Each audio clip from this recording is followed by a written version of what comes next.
안녕하세요. DJ 라니입니다. 오늘의 사연 시작해 보겠습니다. 인간의 욕심은 끝이 없고 같은 실수를 반복한다는 말. 여러분들도 다 아시는 말이죠? 안녕하세요. 저는 서울에 살고 있는 40대 주부입니다. 참, 인간이 부릴 수 있는 욕심의 끝이 어디까지인지 그저 상상으로만 가지고 있었던 것을 현실에서 마주하게 된 이야기를 여러분들께 해보려고 합니다. 정말 소름이 돋아서 저도 저에게 이런 일이 정말로 일어난 게 맞는지, 제가 꽤 긴 시간 동안 이어지고 있었던 꿈을 꾼 것은 아닌지 헷갈리기까지 하는 이야기. 여러분들도 끝까지 들어주신다면 정말 감사하겠습니다. 바로 시작하겠습니다. 잘 따라와 주세요. 어릴 적부터 저는 유난히 음식을 만드는 걸 좋아했어요. 손으로 무언가를 조물조물 만들어내는 게 참 재밌었거든요.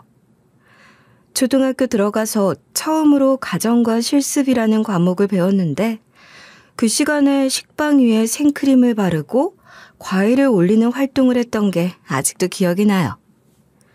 사실상 요리라기보단 꾸미기에 가까운 일이었지만 그날 처음으로 음식이라는 것에 흥미를 느꼈던 것 같아요. 제 손으로 뭔가를 만들고 그걸 다른 친구들이 우와 예쁘다 라고 해주는 게 너무 신기하고 기분이 좋았거든요. 괜히 제가 남들보다 잘 만들었다는 것에 심취해서 어깨를 으쓱거리기도 했죠. 원래 어릴 땐 다 그런 맛에 사는 거 아니겠어요? 그렇게 요리라는 이름을 붙이기는 웃긴 간단한 음식 만들기를 반복하다가 가스레인지 불을 다루는 법을 알게 된 건 조금 더 지나서였어요. 그래도 남들보단 조금 일찍이지 않았나 싶긴 합니다. 배가 고픈데 부모님은 아직 안 오시고 집에 남겨진 반찬은 이미 다 먹어버렸을 때였죠. 그날 처음으로 계란 후라이를 시도했어요. 냄비에 기름을 조금 두르고 달걀을 하나 깨서 넣었는데 반쯤 익은 노른자가 흐르던 모습이 아직도 생생해요. 솔직히 모양은 엉망이었지만 그때 저는 세상에서 제일 맛있는 요리를 하는 셰프라도 된 것처럼 뿌듯했죠. 그렇게 10살쯤부턴 라면도 끓여 먹기 시작했고요. 혼자 라면을 끓여 먹었다고? 아니, 불을 쓰는 거야 그렇다 치지만 라면을 끓여 먹으려면 꽤 복잡했을 텐데? 그냥 여기 라면 봉지에 나와 있는 대로 하니까 맛있게 되던걸? 엄마, 나 이제 불 다루는 거 익숙해.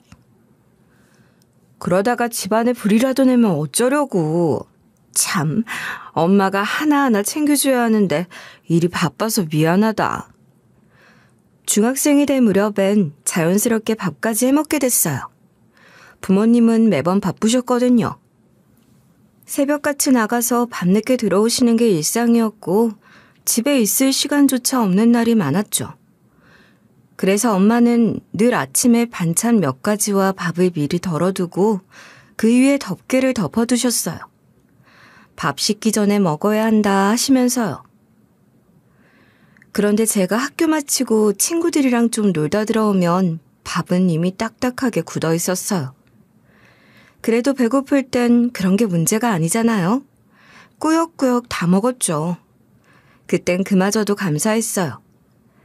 집에서 먹는 밥이란 것을 따뜻하게 먹어본 적이 언제인지 잘 기억이 나지 않을 정도였죠. 왜냐하면 우리 집 형편은 늘 빠듯했어요. 부모님도 할머니, 할아버지도 그랬고요. 가난은 정말 대물림 된다는 말, 그게 뼈저리게 느껴졌어요. 늘 허덕였고 어디선가 빌린 돈을 갚느라 숨 돌릴 틈이 없었죠. 조금이라도 돈이 들어오면 금세 월세, 공과금, 빚 갚는 대로 빠져나갔고요.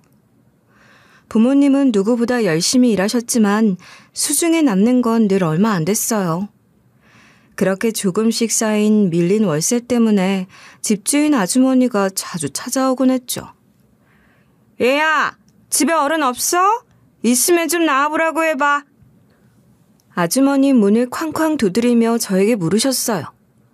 처음엔 그게 무슨 의미인지 몰라서 아무렇지 않게 웃으며 저 혼자예요 라고 대답했어요. 근데 그게 실수였다는 걸 나중에서야 알았어요. 아주머니는 얼굴이 일그러지더니 씩씩대며 이 집은 도대체 월세를 낼 생각이 있긴 한 거야? 하시며 불같이 화를 내셨어요. 그제야 제가 왜 그 질문을 받았는지, 왜 문을 그렇게 세게 두드리셨는지를 알게 되었죠. 부모님이 월세를 제때 못 내셔서였어요. 한 번은 아주머니가 제 손을 꼭 붙잡고 이런 말을 하셨어요. 너 공부 열심히 해야 돼. 이 거지 같은 집구석에서 벗어나려면 어떻게든 네 힘으로 돈 걱정 안 하고 살려면 공부밖에 없어. 그때는 무섭기도 하고 창피하기도 했지만 이상하게 그 말이 계속 귓가에 맴돌았어요. 어른이 된 지금 돌이켜보면 참 잔인한 말이었지만 어쩌면 그 말이 저를 바꿔놓은 시작이었을지도 몰라요. 그렇게 저는 어린 나이부터 스스로 챙겨 먹고 스스로 씻고 스스로 자랐어요. 음식 만드는 일이 그렇게 익숙해진 것도 사실은 외로움 속에서 저를 다독여주는 유일한 방법이었던 것 같아요.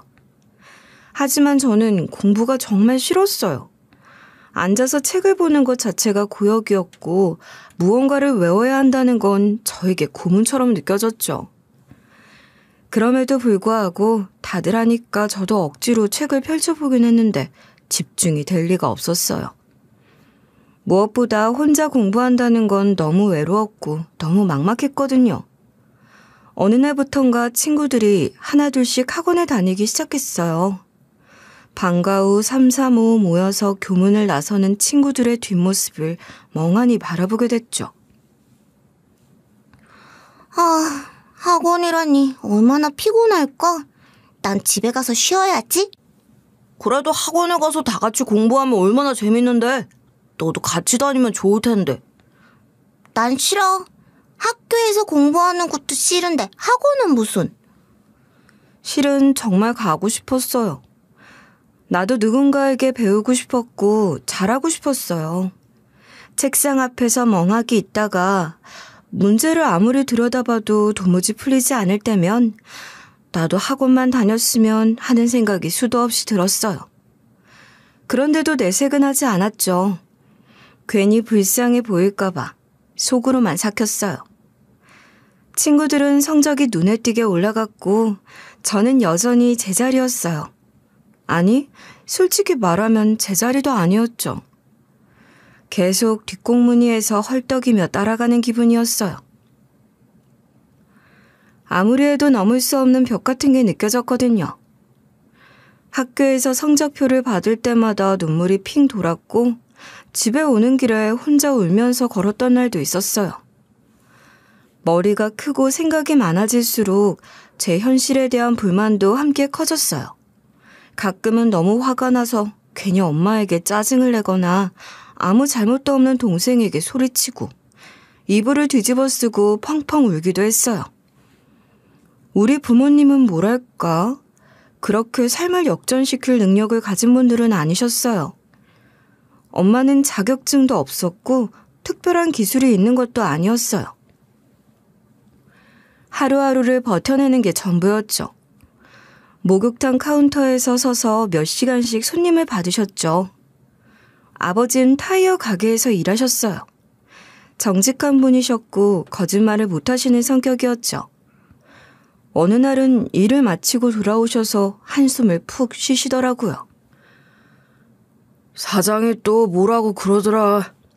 왜 타이어 2개를 묶어서 안 팔았냐고. 근데 말이야, 멀쩡한 타이어를 굳이 바꿀 필요가 어딨어. 손님도 그러지 말랬는데. 그 말을 들으며 저는 대답도 못하고 그냥 고개만 끄덕였어요. 어릴 땐 몰랐지만 점점 자라면서 느꼈죠. 아버지 말 속에 있는 자부심, 정직함. 그런 게 저한텐 오히려 답답함으로 느껴졌던 거예요. 저는 그렇게 생각했어요. 양심 같은 소리 하네. 그냥 귀찮아서 안 한 거잖아. 사장이 그렇게 시키면 해야지. 그래야 돈이라도 벌 수 있잖아.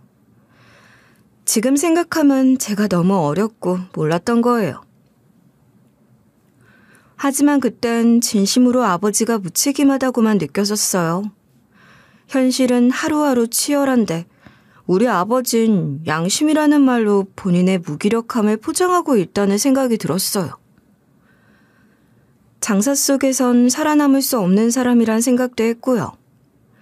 엄마는 엄마대로 힘든 삶을 살아내고 있었지만 저에겐 그게 다 핑계로 들렸어요. 죄책감보단 짜증이 더 먼저 올라왔던 것도 사실이에요. 그래서였는지 저는 점점 말이 없어졌어요. 학교에서도 집에서도 그냥 조용히 있어야 덜 속상하다는 걸 알았거든요. 괜히 엄마한테 기대봤자 엄마도 답이 없고 아빠도 답이 없었으니까요. 그렇게 저는 세상과 거리를 두기 시작했어요. 어릴 땐 가난이 그다지 힘들지 않았어요. 친구들과 놀고 좋아하는 만화책 한 권만 있어도 세상이 다 내 것 같았거든요. 그런데 나이를 먹어갈수록 그 가난이 점점 무겁게 제 어깨를 짓눌렀어요. 남들보다 갖고 싶은 것도 많지 않았고 욕심도 없는 편이었는데 이상하게도 시간이 흐를수록 마음 한구석이 더 허전하고 쓰라렸죠. 가난이 대물림된다는 말, 그건 정말 정확했어요. 그 말이 단지 돈이 없다는 뜻이 아니라는 걸 저는 아주 일찍 깨달았거든요. 가난은 마음을 잡아먹는 괴물 같은 거였어요. 희망이라는 걸 차단해버리고 나는 원래 이런 삶을 살아야 해라고 스스로 단정짓게 만드는 이상한 무력감이었죠. 우리 부모님도 그 틀 안에서 갇혀 사셨어요. 그래서 저는 그 틀을 깨고 나아가야겠다고 마음을 먹었어요. 어떻게든 이 생활에서 벗어나고 싶었거든요. 그 마음 하나로 죽기 살기로 노력했어요. 하지만 현실은 냉정했죠. 제 성적으론 좋은 대학을 간다는 건 말도 안 됐어요. 모의고사 성적표를 볼 때마다 대학은 무슨 그냥 기술이라도 배워야겠다는 생각만 들었어요. 공부가 전부는 아니라지만 저 같은 애는 공부도 못하고 돈도 없고 뭐 하나 내세울 게 없었으니까요.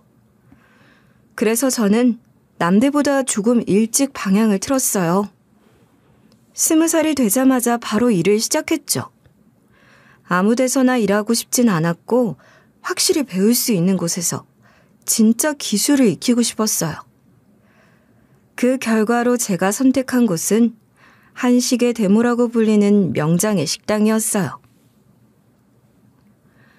방송에서도 몇 번 나왔던 유명한 집이었는데 우연히 그 식당에서 보조 인력을 구한다는 이야기를 들었고 무작정 찾아가서 면접을 봤어요. 요리는 해본 적 있니?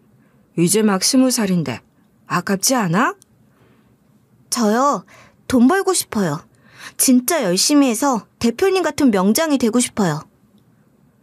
그렇게 시작된 게 제 첫 주방일이었어요.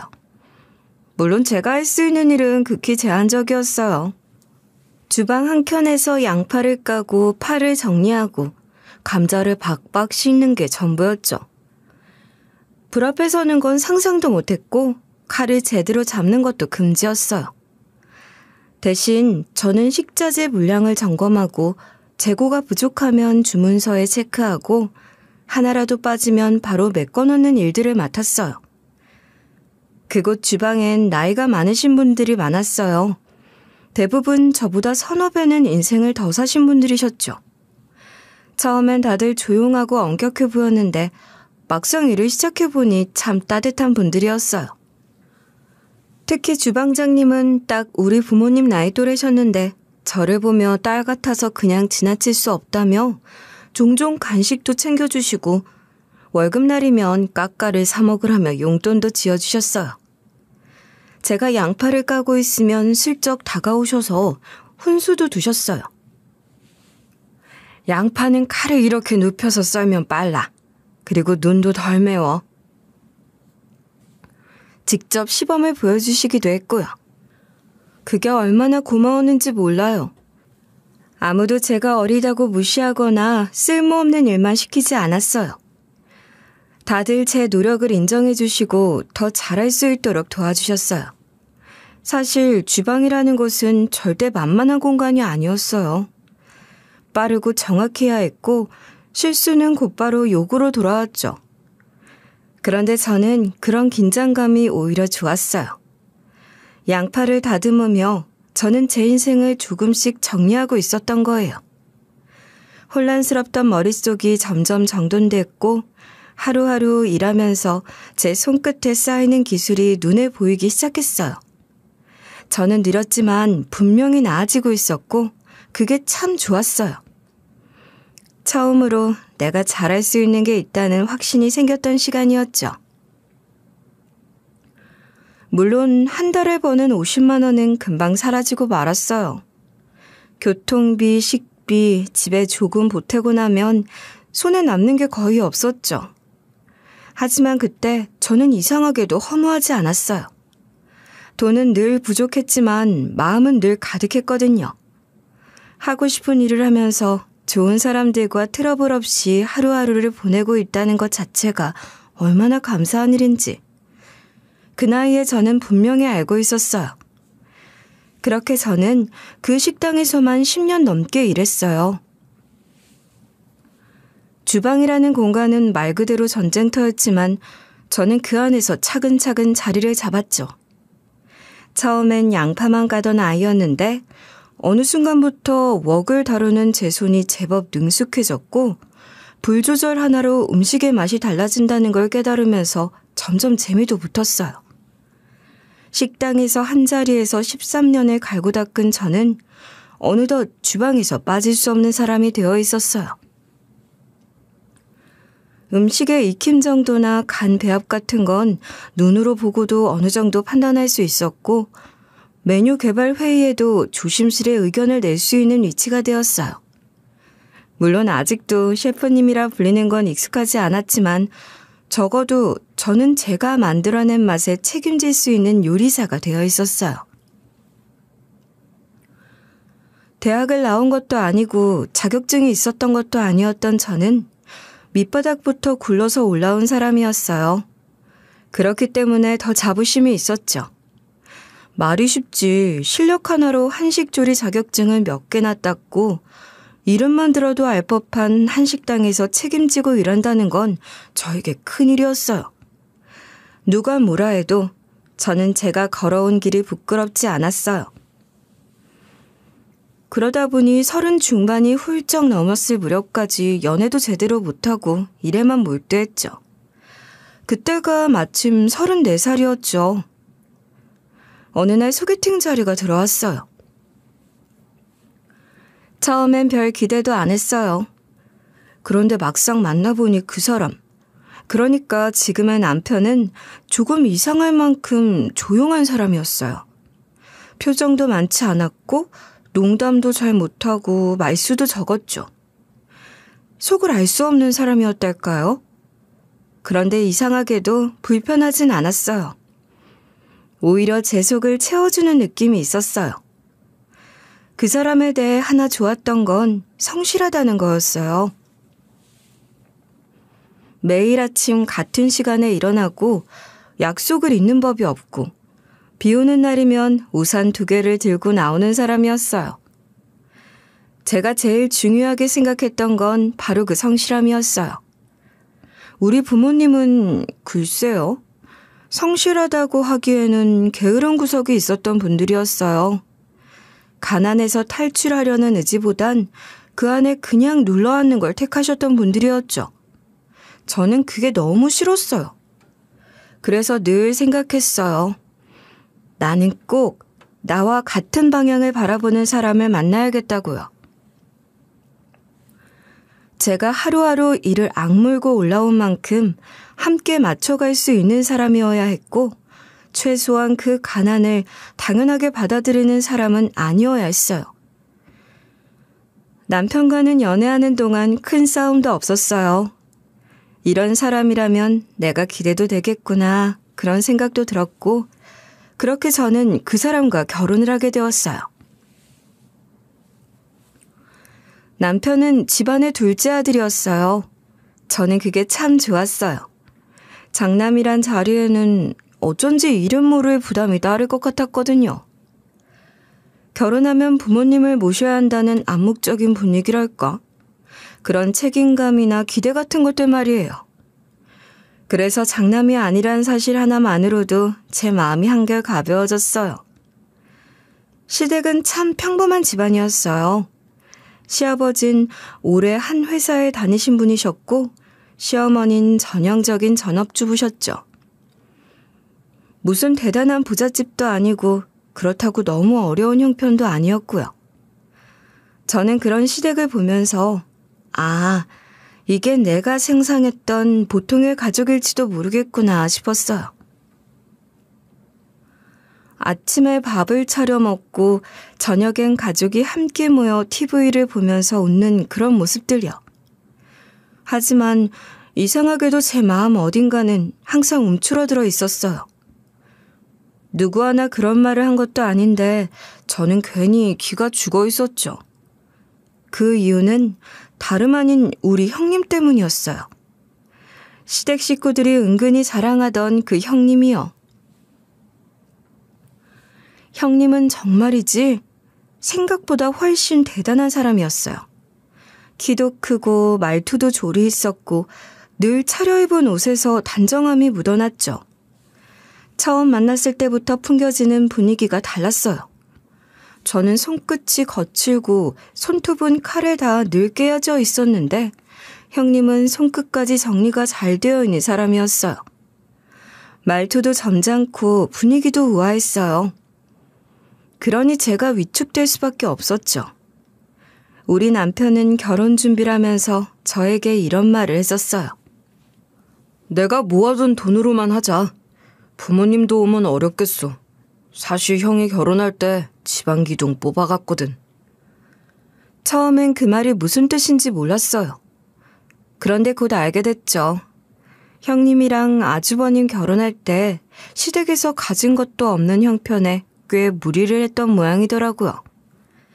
집까지 해줬다는 말도 있었고 예단이며 예물도 양가 체면을 생각해 남편 월급의 몇 배를 들여 준비했었다고 하더라고요. 그런 이야기 들으니 남편의 마음이 이해됐어요. 오히려 저는 고맙기까지 했죠. 저에게 손 벌리거나 부담을 지우지 않겠단 말로 들렸으니까요. 저는 불만이 전혀 없었어요. 저희 친정은 원래 형편이 어려웠고 저 역시 손 벌릴 수 있는 상황이 아니었거든요. 그래서 신혼집도 대출로 마련했고 결혼식도 최소한으로 준비했어요. 하지만 저는 그런 현실이 불행하다고 생각하지 않았어요. 우리 둘이서 해보자. 힘들겠지만 잘 살아보자. 그래. 우리 집도 손 벌릴 수 없는 형편인데 뭐. 우리 둘이 잘 가꿔서 살아보자. 그게 저희의 약속이었어요. 결혼하고 나서도 현실은 크게 달라지진 않았어요. 매달 빠져나가는 대출이자를 보면 한숨이 나올 때도 있었지만 퇴근 후에 남편이랑 마주 앉아 맥주 한 캔씩 나눠 마시면서 오늘도 수고했다고 말할 수 있는 그 시간이 그렇게 좋았어요. 저희는 아이를 둘 낳았어요. 큰아이 돌잔치도 조촐하게 했고 둘째는 아예 생략했죠. 대신 아이들 사진을 직접 찍고 손수 앨범을 만들었어요. 남들은 쥐질이 궁상이라고 할지 몰라도 저희는 좋았어요. 그런데 시댁에서 은연중에 흘러나오는 비교의 말들은 가끔 저를 숨막히게 만들었어요. 첫째는 지난주에 또 제주도 내려갔다 오셨다더라. 그 집 애들은 참 여유있게 크는 것 같아. 다행이지 뭐. 있는 집 여식이랑 결혼시키는 게 뭐 쉬운 일이겠어? 우리 가랑이만 안 찢어지면 됐지. 그 소식 들었어? 아니 이번에 첫째네가 다니는 모임에서 장학금 신청을 받는다고 하더라. 있는 집 자식들은 그런 모임도 하고 그러나 봐. 그럴 때마다 저는 웃으며 대답했지만 속으로는 무너져 내렸어요. 형님은 정말 대단한 집안의 분이셨어요. 소위 대대손손 부자 집안이랄까요? 기업을 운영한다든지 TV에 나올 만큼 유명한 건 아니었지만 땅이 많았고 집안에서는 장학재단도 운영하고 있었어요. 뭐 하나 빠지는 게 없었죠. 그 집 딸이라는 것만으로도 형님은 어디서든 환영받는 사람이었어요. 형님에게 질투심을 드러낼 수 없었던 건 그렇게 잘난 걸 일부러 티내지 않으려고 애쓰는 사람이었어요. 그런데 이상하게 그 모습이 더 주눅들게 만들었죠. 겸손한 척하면서도 드러나는 품위 같은 거요. 동서, 아이들은 이럴 때 영양제도 잘 챙겨줘야 해요. 우리 쪽 재단에서 운영하는 건강 캠프 자료 보내드릴까요? 네, 형님이 주신다고 하시면 무조건 받아야죠. 감사합니다. 나한테 자식이 없어서 우리 시조카가 내 자식 같아서 그렇지 뭐. 형님의 증조할아버지는 교육자셨대요. 아주 오래전 당시엔 정말 보기 드물게 사재를 털어 장학재단을 만든 분이라고 들었어요. 그 당시엔 교육을 받는 것 자체가 특권이었고 가난한 아이들은 책 한 권 손에 쥐기도 어려웠다더라고요. 그런데 형님의 증조할아버지는 그런 아이들을 그냥 지나치지 못하셨대요. 공부는 누구나 해야 해. 가난하다고 기회를 뺏기면 안 돼. 그런 마음으로 직접 작은 학교도 하나 설립하셨대요. 당시엔 학교라고 하기엔 조촐한 규모였지만 책상이 있고 칠판이 있고 아이들이 모여 글을 배우는 그 자체만으로도 감사했던 시절이었다고 했죠. 그래서 형님의 집안은 그때부터 배움과 나눔이라는 가치를 대대로 이어오고 있었던 거예요. 그런 배경에서 자란 형님은 당연히 성품도 단단하고 고든 분이셨어요. 공과 사의 구분이 명확했고 불의한 일이 눈앞에서 벌어지면 절대 침묵하지 않는 그런 분이셨죠. 형님은 늘 조용하고 차분한 말투였지만 그 안엔 확고한 신념이 있었어요. 한마디 한마디에 흔들림이 없달까?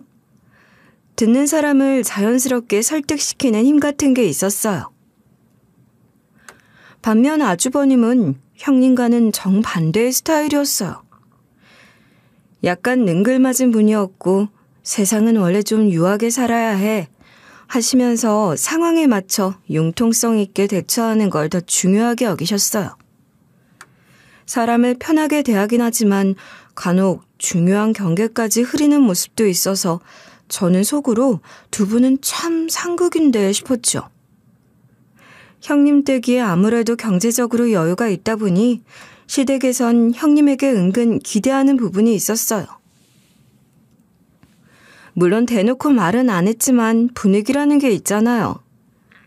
첫째네는 집안도 빵빵하고 부족한 것도 없이 살면서 이번에도 용돈은 고정이냐? 어머님, 저희 집 재산은 이미 장학재단 명의로 다 넘겼어요. 저는 그걸 제 마음대로 쓸 수 있는 처지가 아니에요. 당신 너무 가족을 사무적으로 대하는 거 아니야? 아니, 우리 부모님이 얼마나 고생하셨는데 그 정도도 못 해줘? 그런 이야기는 하지 않기로 했잖아. 사적으로 휘둘릴 수 있는 돈이 아니라고. 솔직히 저는 형님의 그 태도가 멋졌어요. 처음엔 조금 차갑게 느껴졌지만 시간이 지날수록 형님의 원칙 있는 모습에 더 끌렸죠. 사실 제가 시집와서 가장 고마웠던 사람도 형님이었어요. 시어머니는 원래 말투가 좀 세고 생각을 직설적으로 표현하시는 편이었거든요. 제가 처음 시댁에 들어와서 그런 말투에 적응하지 못하고 상처받을 때가 많았거든요. 그런데 그럴 때마다 형님이 조용히 제 편을 들어주셨어요. 어머님, 동서는 아직 낯설 거예요. 말도 조금만 부드럽게 해주시면 안 될까요? 거참, 아니 너는 꼭 둘째 편을 들어야 되겠니? 아유, 편 없어서 서운해라. 그 말을 듣고 시어머니가 씩 하며 돌아서셨지만 확실히 이후부터는 말투에 신경을 좀 쓰시더라고요. 덕분에 저는 형님에게 자연스럽게 마음을 열게 됐어요. 가족 중에서 제일 먼저, 그리고 가장 깊게요. 형님은 가진 게 많아서 여유로운 게 아니라 마음 자체가 넉넉한 분이셨어요. 여유라는 건 그런 거구나 싶었어요. 겉으로 보이는 것이 아니라 그 사람의 태도에서 흘러나오는 품 같은 거요. 그런 형님의 분위기를 저는 은근히 닮고 싶었어요. 그런데 시댁 식구들은 꼭 그런 형님의 여유를 질투하는 듯 했어요. 제 앞에서 형님의 흉을 보기도 했죠. 예, 둘째야. 너도 은근히 첫째네가 재수없고 그러지? 에? 아니요. 형님이 얼마나 온화하고 성품이 바르신데요. 앞에 없으니까 한번 말해봐. 저렇게 돈을 싸들고 있어서 어디다 쓴대? 뭐 무덤까지 가져간대? 장학재단 돈이라고 하잖아요. 형님도 함부로 쓸 수 없겠죠. 남들은 사업하면서 떵떵거리고 산다는데 돈이 있는데도 저러니 원. 시어머니는 정말 치졸했습니다. 시댁 식구들은 종종 저를 붙잡고 형님 흉을 봤죠. 아주버님이 형님 집안을 향한 기대를 품고 있는 건 오래전부터 알았지만 그 기대가 점점 집요해지고 있다는 걸 그즈음 뼈저리게 느끼게 됐어요. 하지만 저는 형님 편이었어요. 아니, 솔직히 말하면 처음부터 형님 편이었어요. 아무리 가진 것이 많다 해도 그걸 지키기 위해 노력하고 원칙을 지켜내는 건 대단한 일이잖아요. 게다가 아주버님은 사업을 하고 싶어 했고 형님은 늘 그걸 말리고 계셨어요. 형님이 얼마나 그 자리에서 힘들었을지 생각하면 제가 든든한 힘이 되어주어야 한다는 생각이 절로 났죠. 시어머니는 형님을 향해 노골적인 비아냥을 퍼붓기도 했어요. 그 집은 자식 복이 없나 보다. 둘째네는 가만히 있어도 애가 털컥 생기는데 너희는 결혼한 지가 언젠데 아직도 소식이 없니? 시험관도 실패하고 이젠 뭐 그냥 아이 없이 사는 거지 뭐. 어머님, 형님 앞에서 무슨 소리를 하시는 거예요? 왜? 내가 못할 말했냐? 너희는 애가 둘이나 턱턱 생기는데 말이야. 어머님, 저희도 가만히 있어서 애가 생긴 건 아니에요. 될 만큼 노력했으니까 생긴 거죠. 형님도 얼마나 애쓰셨는지 모르잖아요. 그런 말을 들을 때마다 저는 속에서 천불이 일었어요. 하지만 형님은 아무 대꾸도 하지 못했어요. 고개를 푹 숙인 채 가만히 눈만 내리깔고 계셨죠. 누구보다 아이를 기다려온 사람이 형님이었는데 억장이 무너지는 마음이 저도 느껴질 정도였어요. 그렇게 제가 대신 나설 때도 있었지만 시어머니는 콧방귀만 뀌시곤 했어요. 아이 이야기가 나올 때마다 형님은 작아지셨고 시어머니는 그걸 알고 있었던 거예요. 형님을 쥐고 흔들 수 있는 유일한 지점이 아이였으니까요. 그러던 어느 날 아주버님이 다시 사업을 하겠다고 나선 일이 있었어요. 그리고 그걸로 형님과 아주 크게 싸우셨죠. 말다툼이라는 표현으로는 부족할 만큼 심각했어요. 그 소식이 저희 집까지 들릴 정도였으니까요. 시어머니는 머리에 수건을 질끈 동여매고 누워서 이렇게 말하셨어요. 내가 애도 못 낳는 며느리 오냐오냐 해줬더니 이젠 네 돈 내 돈 가르면서 도와줄 마음도 없다네. 도대체 사람이 그럴 수가 있니? 네가 진짜 가족이면 도와줘야지. 너만 잘 살자는 거야? 처가 집안이면 얼마든지 가능한 거 아니야? 그때 형님은 많이 지쳐 있었어요. 표정도 무너졌고 목소리도 기운이 없었죠. 하지만 결국엔 친정에 연락을 하셨어요. 그렇게 해서 어렵게 사업 자금을 마련해 주셨고 아주버님은 계획했던 사업을 시작하셨어요. 그리고 결과는 말할 것도 없었죠. 보란듯이 실패로 끝났어요. 형님이 저에게 처음 이 이야기를 꺼냈을 때 제 나이는 43이었어요. 처음이 어렵지 2번, 3번은 쉬운 법이잖아요.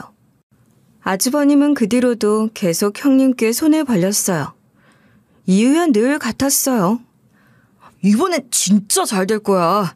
그때는 내가 파트너를 잘못 만나서 그랬던 거고 이번엔 완전 확실한 거야. 진짜 믿어도 돼. 그 말을 몇 번이나 반복하셨는지 몰라요.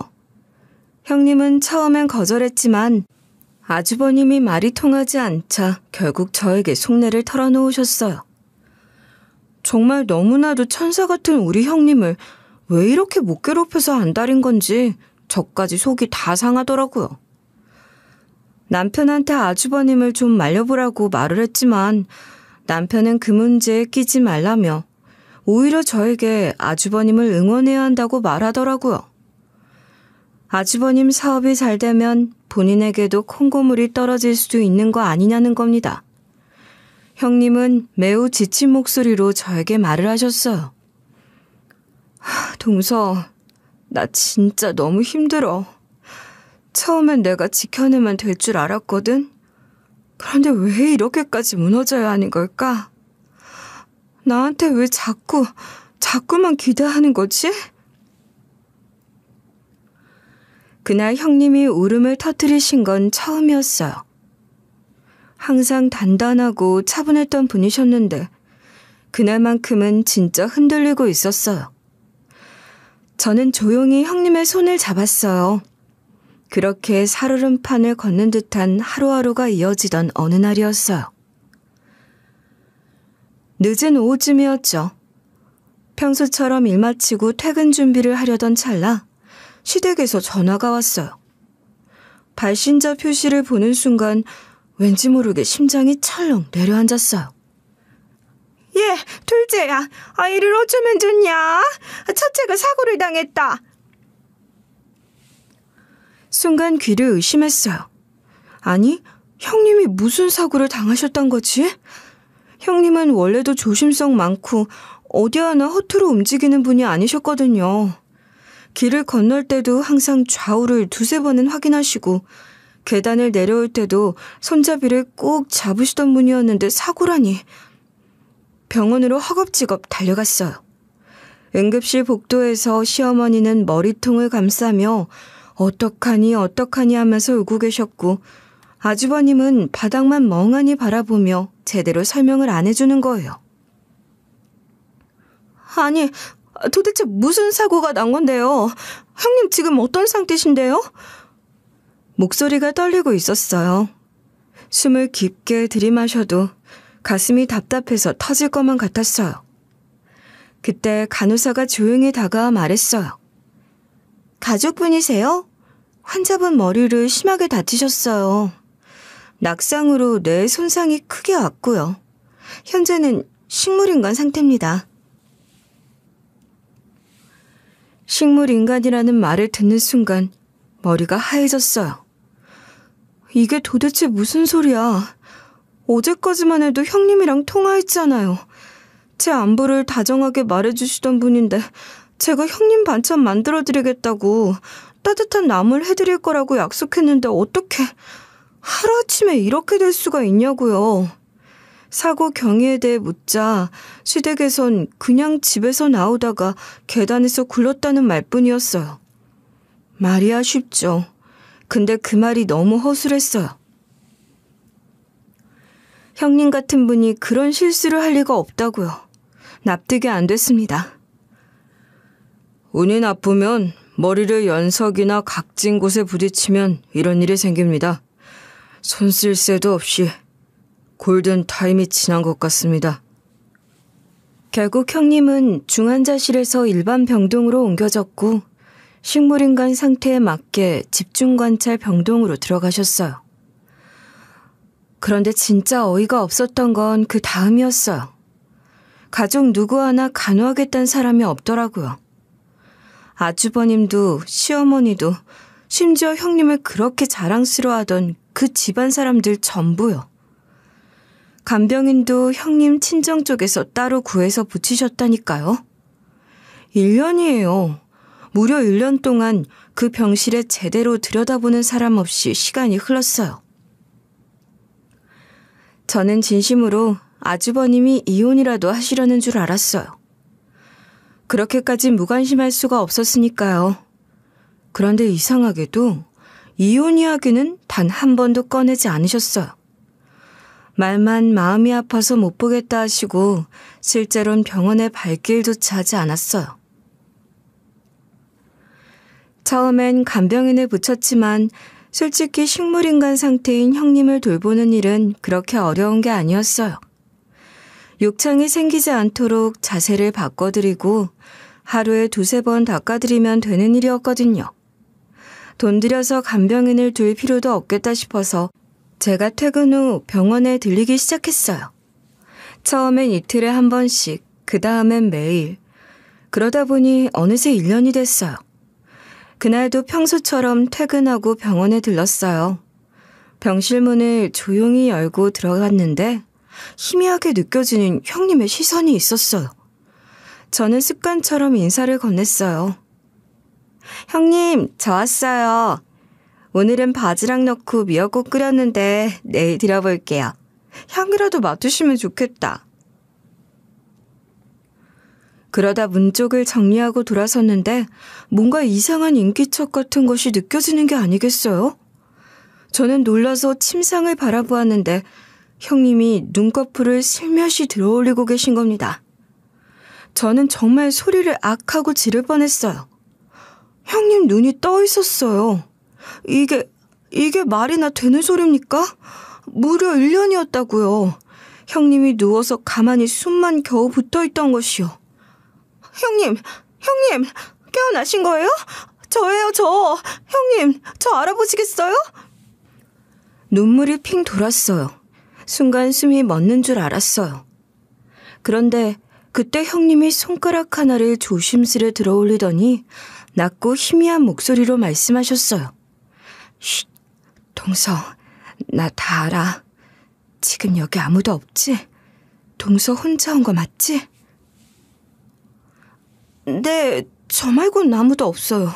아니, 일단 아주버님께 연락이라도 해야 하는 거 아니에요?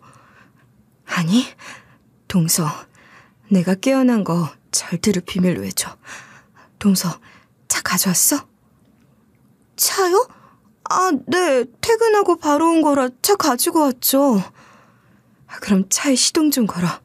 아무것도 묻지 말고 나 옷 갈아입고 내려갈 테니까 입구에 차 대놓고 있어. 그 순간 저는 등줄기를 타고 소름이 쫙 끼쳤어요. 형님의 눈빛은 분명했어요. 누군가 오랜 시간 말도 못하고 누워있으면서 모든 걸 지켜보고 있었던 눈빛이었어요. 그리고 지금 움직이기 시작하려는 눈빛이기도 했고요. 아니, 지금 이게 무슨 상황이란 말이에요? 분명히 1년 동안 식물인간처럼 누워 계시던 형님이 갑자기 눈을 뜬 것도 기적 같은 일이었는데 그것도 모자라 또렷하게 말까지 하시는 거예요. 그것도 차 시동 좀 걸어라 라는 말로요. 진짜 이게 꿈인지 생신지 분간이 안 갔어요. 저는 그대로 얼어붙은 채 형님 얼굴만 바라보고 있었죠. 그런 저를 보면서 형님이 조용히 등을 툭 밀면서 말하셨어요. 얼른 나 1층으로 내려갈게. 동서는 먼저 가서 시동 좀 걸어놔. 말도 안 되는 전개였어요. 속으론 수백 가지 생각이 동시에 스쳐 지나갔죠. 이걸 시댁에 알려야 해? 말아야 해? 어쩌면 형님이 완전히 회복된 건 아닐 수도 있어. 누가 알겠어. 다시 쓰러지면 어떡하지? 이런 걱정과 함께 제 머릿속은 점점 혼란스러워졌어요. 동서 제발. 지금 많이 혼란스러울 거 알아. 하지만 시댁엔 아직 말하지 말아줘. 난 아직 준비가 안 됐어. 형님의 목소린 담담했지만 그 안엔 아주 분명한 의지가 담겨 있었어요. 그리고 저는 그 마음을 거스를 수 없었어요. 형님은 시댁에서 유일하게 제가 믿고 의지했던 분이었거든요. 누구보다 저를 따뜻하게 대해주시고 힘들 땐 말없이 손을 내밀어 주셨던 분. 그런 분의 부탁이라면 믿어도 된다고 생각했어요. 그래서 저는 조용히 고개를 끄덕였고 그대로 병원 주차장으로 내려가서 차에 시동을 걸었어요. 형님은 몇 분 후 사복으로 갈아입은 채 조용히 병원 1층 로비에서 걸어 나왔고요. 사람들의 시선을 의식하듯 모자를 푹 눌러 쓴 채 뒷좌석 문을 열고 조심스레 타셨죠. 차가 출발하고 얼마쯤 지났을까요? 형님이 조용히 주소 하나를 불러주셨어요. 내비게이션에 찍어보니 경기도 외곽 쪽이더라고요. 병원에서 1시간 반은 좋게 걸리는 거리였어요. 형님, 대체 어떻게 된 거예요? 정말 깨어나신 거예요? 언제부터요? 2달 정도 됐어. 내가 처음 눈을 떴을 땐 간병인이랑 단둘이었거든. 근데 바로 말할 수가 없었어. 아니, 그럼 그동안 왜 식물인간인 척 하신 거예요? 깨어난 걸 아무한테도 안 알리고. 동서는 참 사람이 순수하고 깨끗해서 내가 좋아. 그래서 믿을 수 있었어. 나 사실 식물인간 상태가 아니라 코마 상태였어. 근데 코마 상태랑 식물인간이 어떻게 다른 거예요? 의사 선생님은 분명 식물인간이라고. 저는 뭐가 뭔지 모르겠어요. 코마 상태 말이지. 의식은 있는데 몸을 움직일 수 없는 상태야. 말도 못하고 눈도 못 뜨지만 다 들려. 누가 무슨 말을 하는지도 다 알아. 시간이 흐르면서 조금씩 감각이 돌아왔고 2달 전부터는 눈을 뜰 수 있었어. 근데 내가 왜 그동안 조용히 있었는지 지금부터 말해줄게. 형님의 말은 낮았지만 묘하게 날이 서 있었어요. 그 말투만으로도 저는 직감했어요. 단순히 병의 회복이 아니라 아주 큰 뭔가가 형님 안에서 요동치고 있다는 거려. 그리고 그 다음에 이어질 이야기가 단순한 사고 따위가 아니라는 것도요. 동서, 내가 왜 계단에서 굴렀다고 생각해?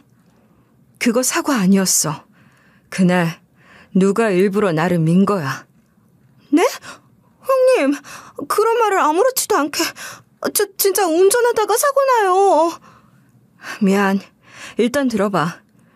그날도 언제나처럼 시댁에 갔더니만 돈 이야기를 꺼내는 거야. 그이가 또다시 사업을 하겠다고. 시어머니한테 나한테 대신 말 좀 잘해달라고 했고. 형님은 당연히 안 된다고 하셨죠? 이미 친정에선 거절을 한 상태였거든. 우리 집안 재산은 이미 재단에 넘어간 거니까 내 마음대로 손댈 수 없다고 했거든. 그런데 시어머니께서 화를 내더라.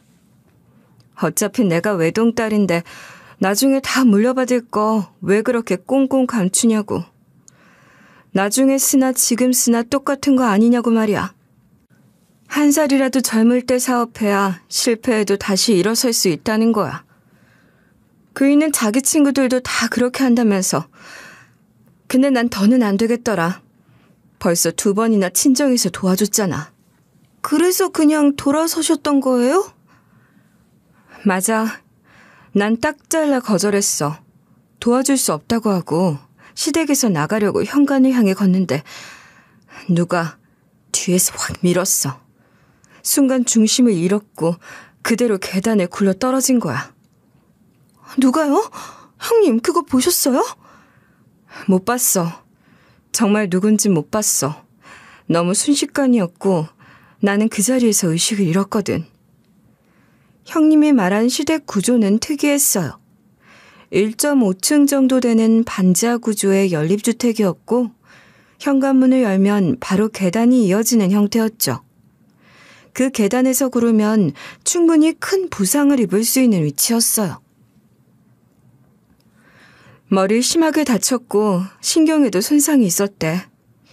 약물 치료를 받았지만 약이 잘 안 맞았던 모양이야. 그렇게 거의 1년 가까이 누워 있었던 거지. 형님, 그럼 의식이 돌아온 건 2달 전부터예요? 처음엔 기억도 뿌옇고 몸도 안 따라줬어. 눈을 떠도 아무도 몰랐지. 그리고 나중엔 내가 누군지도 잘 몰랐어. 그런데 어느 날 갑자기 기억이 돌아왔어.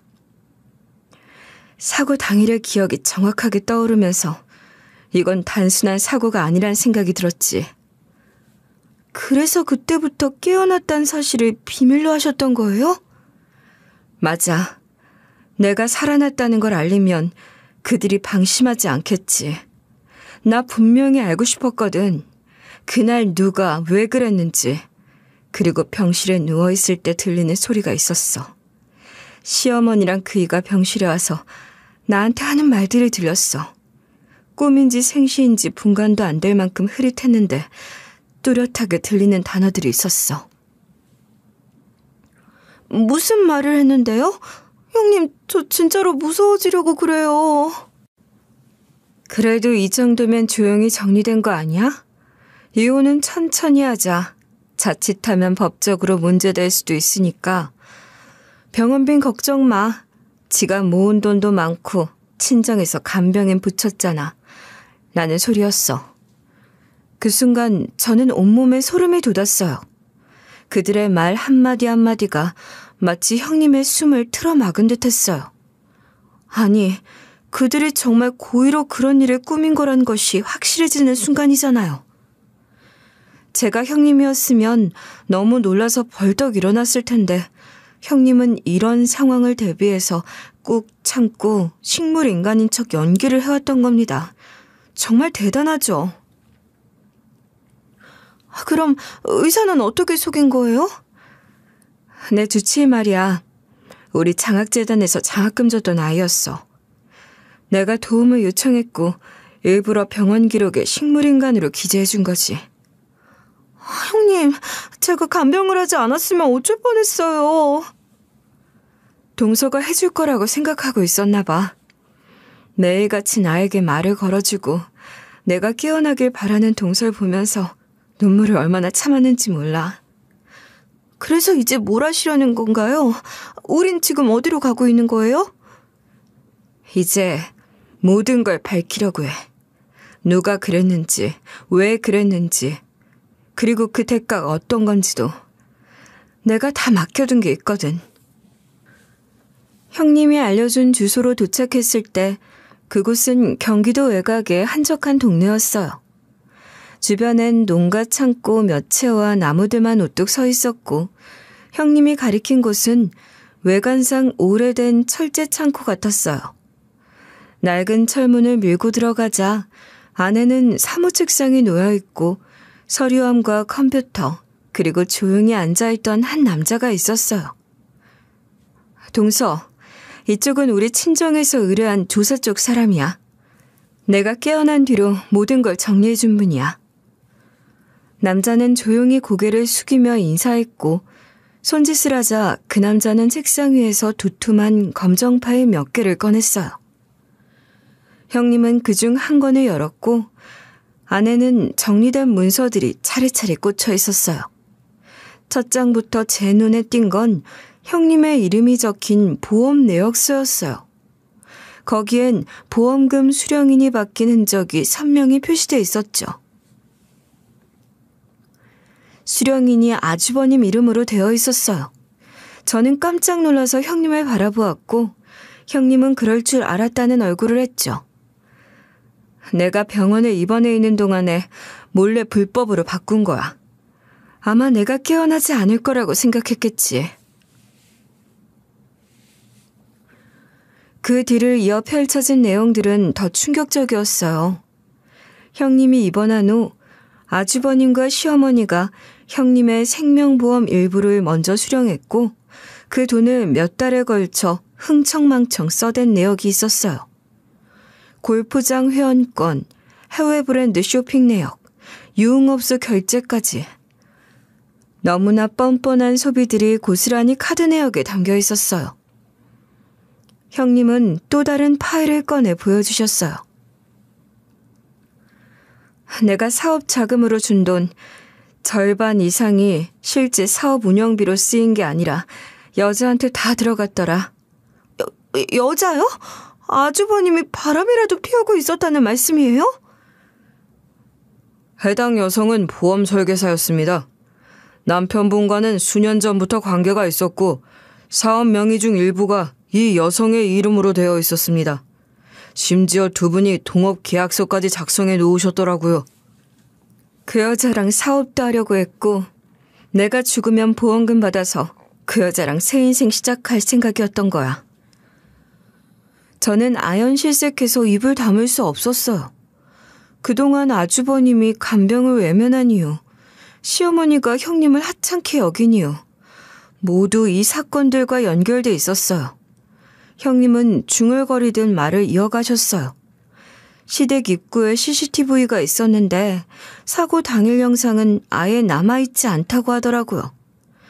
조사원이 경비 아저씨를 찾아가 듣기론 아주버님이 따로 찾아가서 지워달라고 돈을 줬다고 하더군요.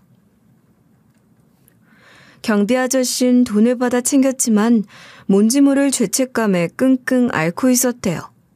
그러다가 조사원이 찌르자 돈을 돌려주고 싶다고 사죄를 하며 CCTV를 지운 것을 말했다고 하더군요. 서류 하나하나가 퍼즐처럼 맞아떨어졌어요. 보험금 수령인 변경, 사업자금 횡령, 유흥비, 사라진 CCTV, 내연녀 존재까지 전부 연결돼 있었죠. 거기다 형님이 말했던 추가 보험 가입 내역까지 나오는데 등골이 오싹해졌어요. 형님은 병원에 누워 계시는 동안 아주버님과 시어머니가 몰래 생명보험을 더 가입했다는 거예요.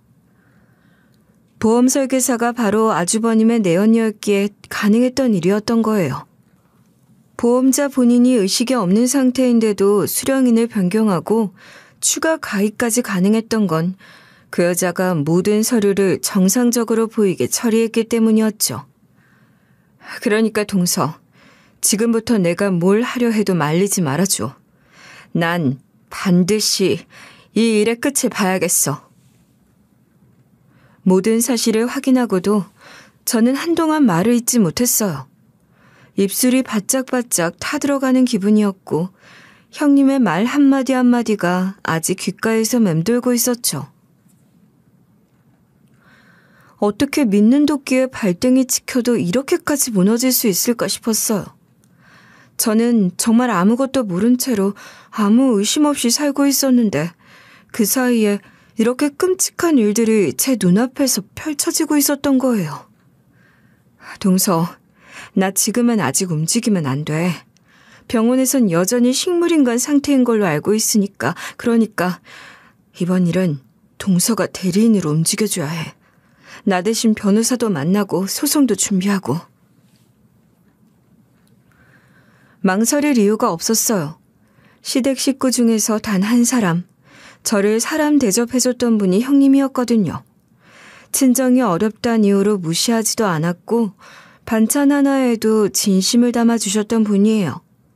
그런 형님을 위해서라면 저는 뭐든 도와드리고 싶었어요. 게다가 저는 그날 창고에서 보았던 서류들 중 제 남편의 이름이 찍힌 문서를 발견했어요. 그 순간 머릿속이 하얘졌죠.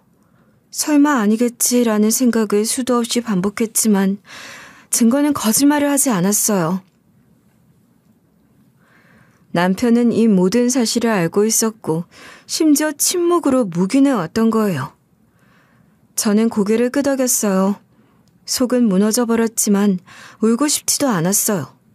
이미 마음은 결정을 내린 상태였으니까요. 형님의 친정에서 선임해준 변호사를 처음 만났을 때 일은 생각보다 빠르게 정리되기 시작했어요. 워낙 증거가 명확했고 정리된 자료도 방대했거든요. 제가 대리인 자격으로 병원을 드나들며 형님 곁을 지키는 동안 시댁 식구들은 여전히 아무것도 모르고 병실을 찾아왔어요. 마치 누가 더 큰 잘못을 했나 경쟁이라도 하듯 자기들끼리 형님 앞에서 온갖 말을 쏟아냈죠.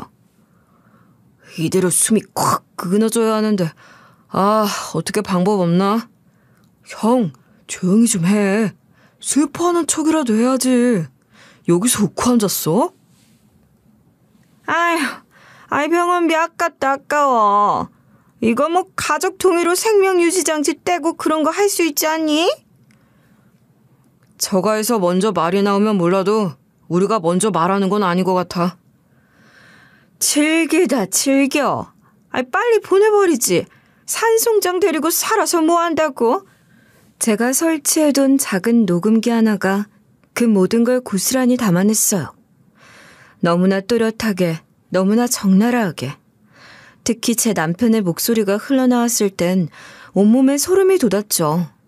남편도 콩고물은 나눠 먹을 수 있는 거냐고 말을 하는데 저는 그 말에 완전히 무너졌어요. 제가 믿고 살아온 남자가 이토록 잔인한 말을 아무렇지 않게 할 수 있는 사람이라는 걸 견딜 수 없었어요.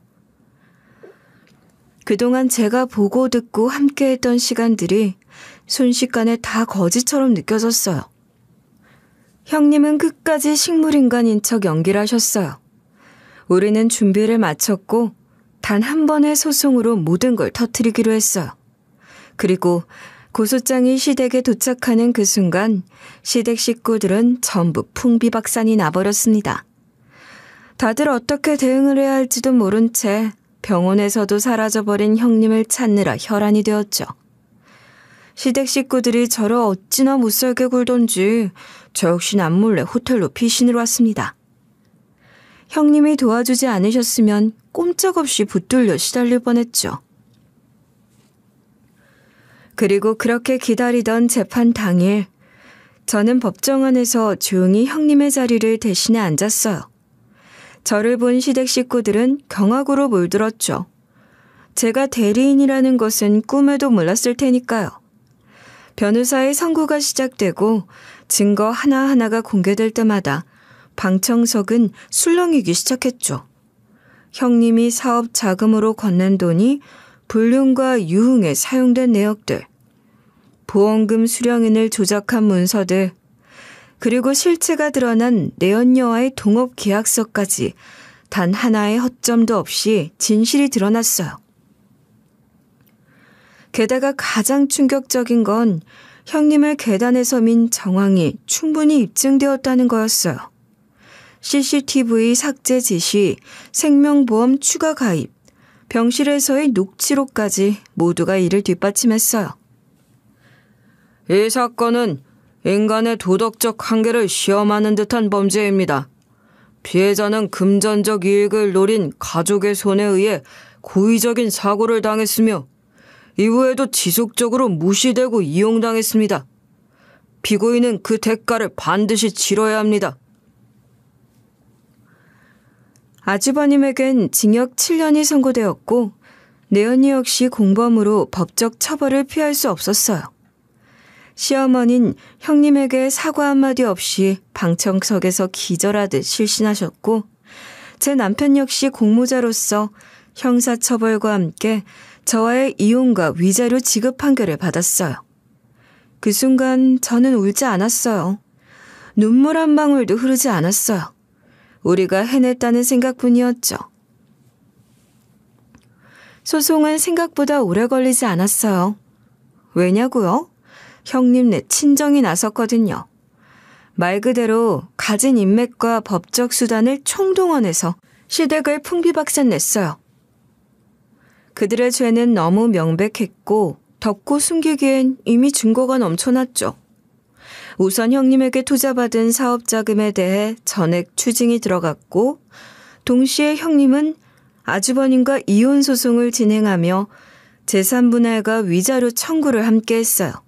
아주버님의 형량이 높았던 건 단순한 폭행이나 횡령이 아닌 명백한 고의성과 사기, 그리고 보험 사기와 상해 혐의까지 복합적으로 적용되었기 때문이었어요. 형님네 친정은 거기서 멈추지 않았어요. 형님이 1년 넘게 병상에서 식물인간 상태로 지낸 시간 동안 입은 정신적 피해에 대한 위자료, 병원비와 간병비, 약물 부작용 치료비까지 모두 손해배상 청구했죠. 판사 역시 형님의 처지를 고려해 상당한 액수의 배상을 인정해줬어요. 내연녀에게도 상간녀 소송이 함께 진행됐고 그녀가 보험 설계사라는 직업을 이용해 수익자를 무단으로 변경한 행위는 보험 사기 및 위계에 의한 공문서 작성 혐의로까지 확장됐어요. 결국 그녀는 징역 2년, 집행유예 3년을 선고받고 보험 관련 자격증은 전부 박탈되었죠. 그 재판이 끝난 후 아주버님은 교도소에서 노동작업을 하며 복역 중이란 이야기를 들었어요. 첫 몇 달은 본인 잘못이 아니라는 억지를 피웠다고 하는데 지금은 교도관 눈도 제대로 못 마주친대요. 원래 교도소 내에서도 가족을 대상으로 범죄를 저지른 죄수는 더 경멸을 받는다더군요. 운동 시간에도 따돌림을 당하고 식사 시간엔 말없이 밥만 퍼담는다고 해요. 감옥 안에서조차 외톨이가 되어가고 있는 거죠. 시어머니요? 자식이 구속되었다는 사실에 정신적 충격을 받았는지 병원에 입원했다는 소식을 들었어요. 그런데도 반성은커녕 형님이 용서만 했으면 다 괜찮았을 거라는 말을 했다고 해요. 여전히 본인의 행동이 무엇을 잘못했는지 모르는 거죠. 병원에서도 간호사들에게 불만만 가득하다고 했어요. 결국은 외면받는 쓸쓸한 노년을 맞이하고 있는 셈이에요. 형님은 재판이 모두 끝난 후 아주버님과 함께 살던 집을 바로 매물로 내놓으셨어요. 저는 형님 짐을 함께 정리해드렸어요. 낡은 캐리어에 옷을 차곡차곡 접어넣던 형님을 보면서 조심스럽게 말했죠. 형님, 이제야 좀 후련하시겠어요. 이건 내 힘만으론 못했을 거야. 동서가 아니었으면 난 아직도 누워있었을지도 몰라. 짐을 모두 정리한 뒤 형님은 친정으로 돌아가셨어요. 그리고 지금은 장학재단의 새로운 이사로서 일하고 계세요. 어린 시절 가르침을 받아온 재단에서 다시 자신의 자리로 돌아온 셈이죠. 형님은 지금 말 그대로 인생의 두 번째 챕터를 새로 시작하고 계세요. 더 단단하게, 더 조용히 빛나는 방식으로요. 그리고 저는 이혼 소송 중이에요. 남편은 처음엔 끝까지 저항했어요. 본인은 직접적으로 한 게 없다며 귀책 사유가 없다고 주장했죠. 하지만 그가 녹음기 속에서 했던 말, 잘 되면 돈은 좀 나눠주기야 하겠지는 모든 걸 뒤집었어요. 그 한마디에 남편은 더 이상 할 말을 잃었고 지금은 제 변호사와의 협상에만 간신히 응하고 있어요. 저는 이혼 후 아이와 단둘이 살아갈 계획이에요. 아이에게 부끄럽지 않은 삶을 살고 싶어요. 형님은 그런 저를 응원해주고 계세요. 아이 돌보느라 힘들면 꼭 연락해. 우리 재단에서도 일 시작하게 되면 시간 맞춰 같이 다니자. 내가 옆에 있어줄게. 그래서 지금 저는 형님네 장학재단에서 일할 준비를 하고 있어요. 회계와 운영 업무를 맡게 될 예정인데 이 일은 단순한 직장이 아니라 저에게 새로운 삶의 출발선 같아요. 믿고 맡겨주신 형님 덕분에 저도 다시 살아볼 용기를 냈거든요. 지금 저요? 마음은 여전히 복잡하지만 그래도 괜찮아요. 하루하루를 아이와 함께 걸어가고 있어요. 이제 더 이상 무너질 걱정도 없어요.